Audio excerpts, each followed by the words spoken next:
Hi everyone, hope you are doing good. Today we'll try to understand business rule and types of business rule.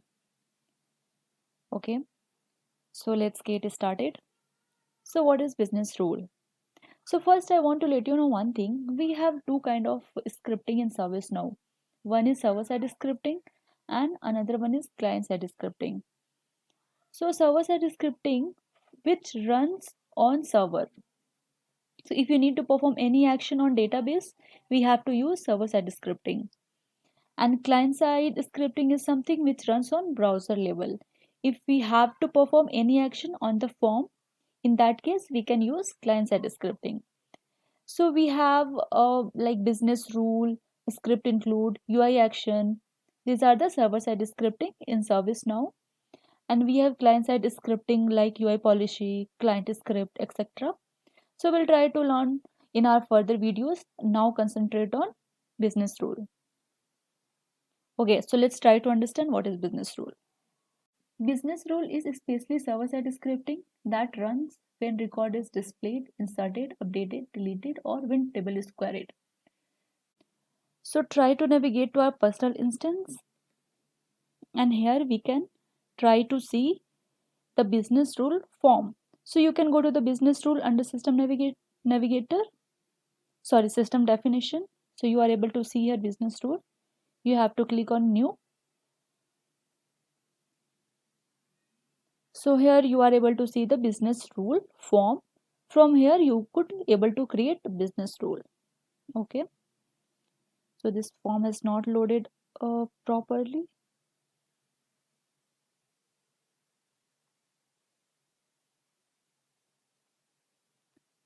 Okay, yeah.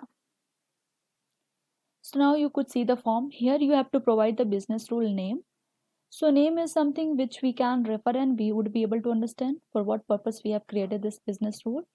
This would be something from where we could understand the purpose of having this business rule. And table, you have to select the table where you want to run this business rule. If you want to perform any database action on incident table, so you have to select incident table here. And you have advanced option here, right? So this is for advanced section. If you check this advanced, you would be able to see advanced section here. So you are having this condition and script option here. So you can write the script, your code in advanced section. So now come to the when to run. Okay, so you could see here 4 checkbox. So we'll go to the our next slide and we'll try to understand database operations. Okay, so we have 4 kind of operation. First is insert. So whenever user try to create a new record and system insert it into the database, so that is called insert operation. Okay, update. So when user modifies an existing record, the record is already present in our instance, user try to modify that record, so that is called update operation. Delete. So when user deletes a record, so if user go to the instance, open a record and user has deleted some record, that is called delete operation. Query. So before a query for a record or list of record is sent to the database, so query operation mainly used to query the data from the database. So in query we can put some restriction over the data. So what data any user can access, we can have that restriction put on that data using query operation. Okay. So now this 4 checkbox are clear when you have to select it. Okay. Okay. So now we'll try to understand what is when. So mainly we have 4 kind of business rule: on before, on after, async, and display. So you could see here, right? So these are the 4 kind of business rule. So let's try to understand one by one. So what is one on before business rule? Okay. So on before business rule runs when user submits the form but before any action is taken on that record in the database. Okay.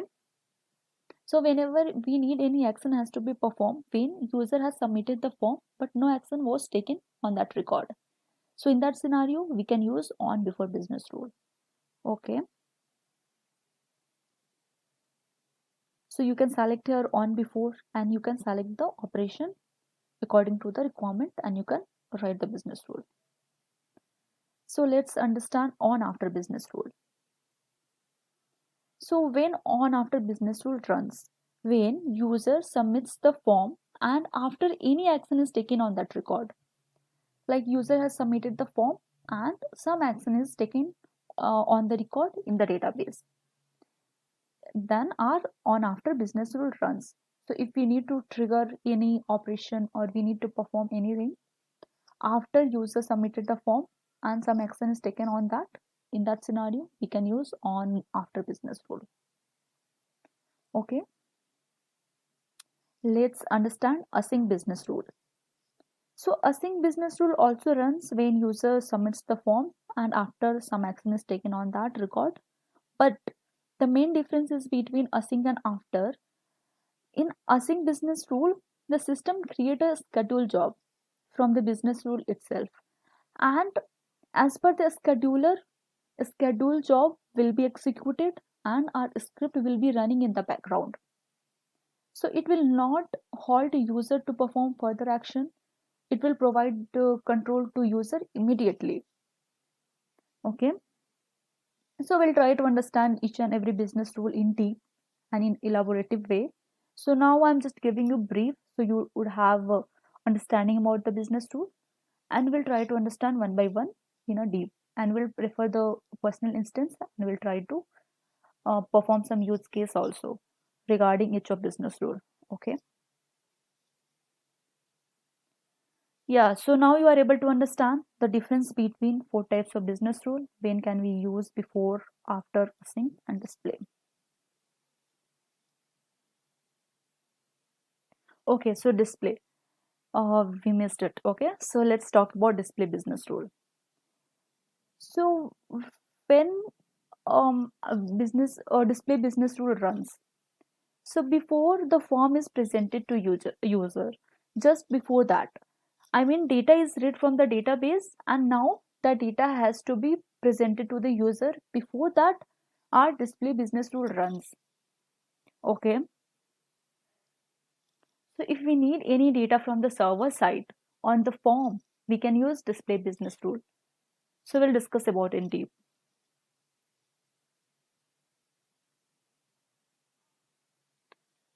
So now we'll try to take this use case and we'll try to write a script based on this use case in our personal instance.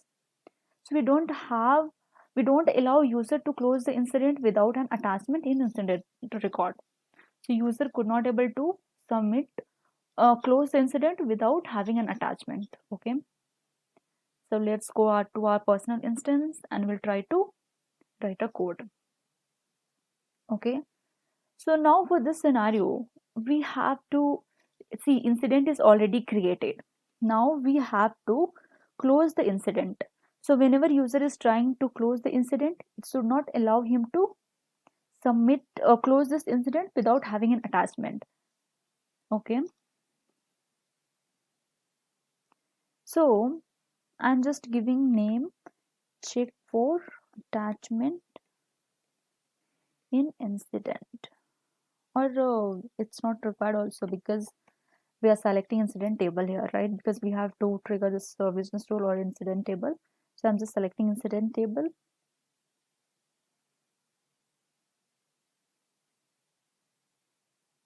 And I have given name as check for attachment. So what use case we are going to perform, I'll explain you referring this incident record.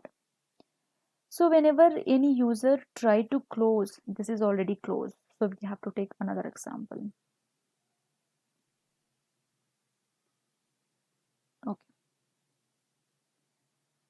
So whenever user is trying to close this incident, it should have an attachment here. Then only you should be able to close it. Or else it should not allow him to close this incident without having an attachment. Okay. So I'm writing this business rule before, because before closing this incident, it has to check for an attachment. And I'll be selecting update because this record is already inserted. Whenever he'll try to change the state as close and try to update this incident, it has to trigger, right? And it has to check for an attachment. So before update, okay. So now our condition should be state is closed. So whenever our state is changes to close, it should run, right? Or state is closed.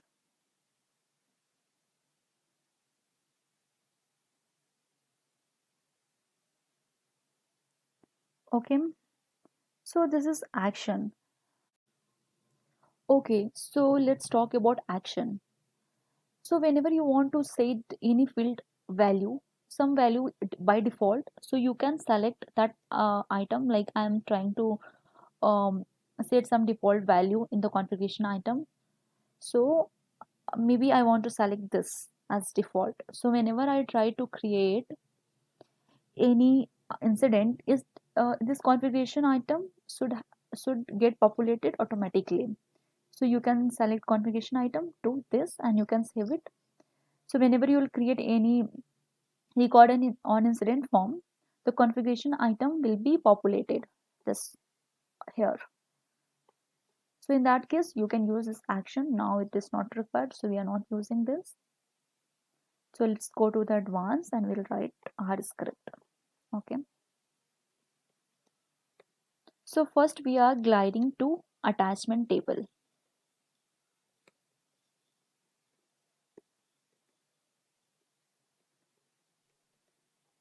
Okay.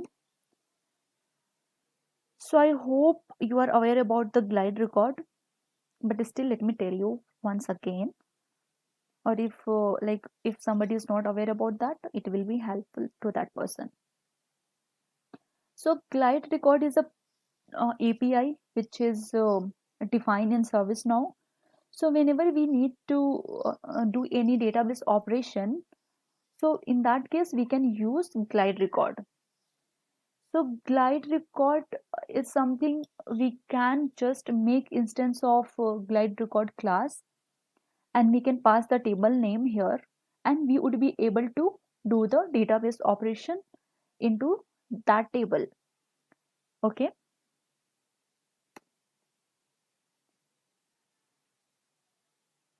Okay, so now I am using add query. So here you can see some of the functions. So by this add active query, it adds a filter to return active records. You could refer this and you can try to understand all the function. So add encoded query adds an encoded query to the other queries that may have been set. So yes, you can try to read. I'll be selecting add query.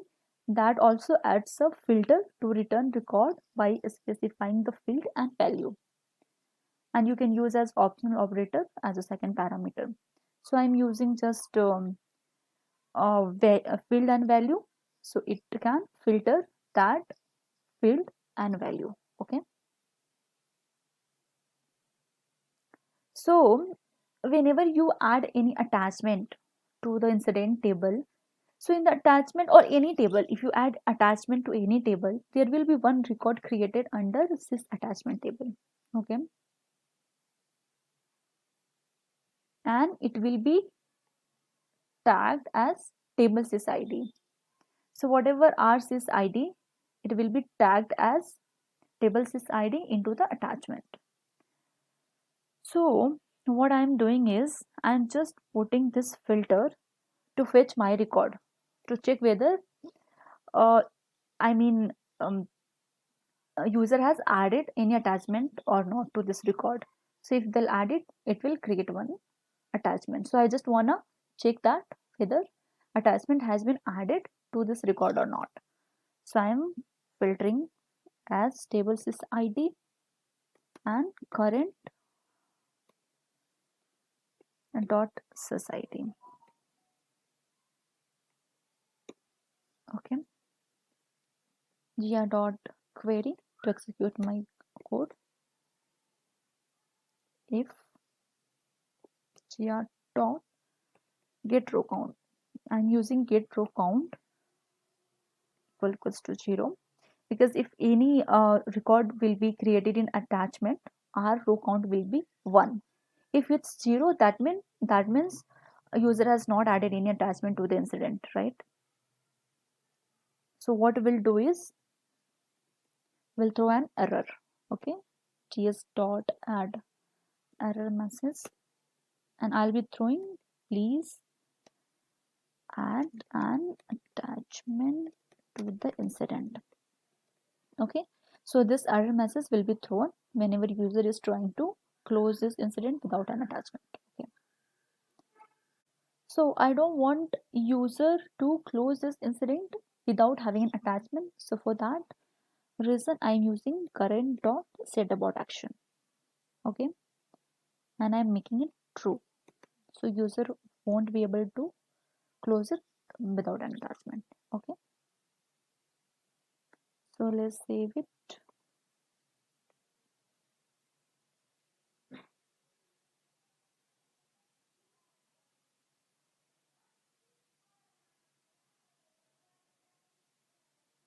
Go to the incident form. I'll try to close it. Okay,